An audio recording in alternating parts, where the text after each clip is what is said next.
Dalawa sa apat na suspect sa sip-sip diesel modus ang naaresto ng Quezon City Police District matapos matunton ang sasakyang ginamit sa pagnanakaw ng krudo sa Fairview, Quezon City.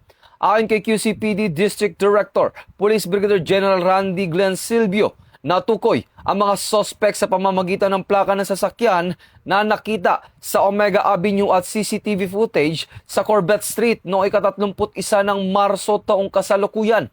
Inamin ng dalawang suspect na kapwa 26 anyos na sangkot sila sa pagnanakaw ng diesel at ibinenta ang humigit kumulang 70 litro ng krudo sa Barangay Payatas sa mas mababang halaga upang maibawi ang kanilang pagkatalo sa online gambling.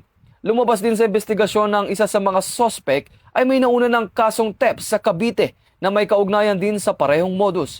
Patuloy na mga nagsasagawa ng operasyon ng pulisya upang mahuli pa ang mga kasabwat sa insidente. Ito ang bagong PNP para sa bagong Pilipinas. Serbisyong mabilis, tapat at nararamdaman.